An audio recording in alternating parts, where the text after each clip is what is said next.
Now we've got one more story for you. The music industry, some good news at last. It may be having a tough time on the high street, but elsewhere it's a rosier picture. According to Record Music Industry Association, the BPI, our homegrown talent is selling big in France and Germany. Artists like James Blunt and Robbie Williams are helping sales in those countries hit a 4-year high. Well, let's talk now to Matt Phillips. He's from the music industry body BPI. Matt, what do you think is happening here? Why is homegrown talent so popular in big markets like France and Germany? Well, the UK has a fantastic history of selling music internationally, whether you go back to the Beatles in the 1960s, to Led Zeppelin in the 70s, and more recently successes such as Oasis, and all the success we had in the 80s. But what is very telling about that legacy is it's really opened doors for the UK in terms of selling music internationally. We have one of the strongest domestic markets in the world for recorded music, and the legacy left by, for instance, the Brit Awards has also helped us really open doors in international territories. British music is incredibly popular at home and abroad, and we're very pleased to see that artists such as James Blunt, Robbie Williams, as you mentioned, and Katie Melua are replicating the success they've had on home in major international markets. So now in Germany we sell 20% of sales in Germany are by UK acts, and 10% in France as well, which comes off the back of 1 in 12 albums in the USA are also by UK acts. So we tend to focus, I think, a little bit too much on the domestic scene and the retail scene in the UK, with forgetting in fact how well we do on the international stage. Why do you think that the problem of freeloading online is as big a problem in Europe as it has been here?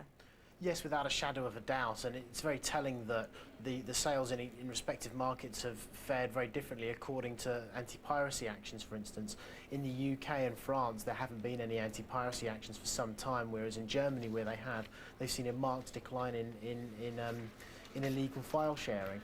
What the problem that we have is not that we're producing substandard or inferior music, and in fact the music that's coming out of the UK is as good as ever, but the problem is that the business framework in which record companies operate is becoming a lot harder to do business with. It's so much easier now to consume music for free without payment, and that's something that not only the industry needs to continue producing fantastic music that sells well at home and abroad, but we also need ISPs to step up to the plate in terms of preventing file sharing on their networks, and we also need the government to recognise that the creative economy, if it is truly to thrive in the modern digital era, that they need to do a lot more in terms of enforcement as well. But it's a very, very promising picture insofar as the UK talent is performing not only well at the UK, but is also doing well internationally as well. Do you think enough is being done to counter the problem of downloading music for free?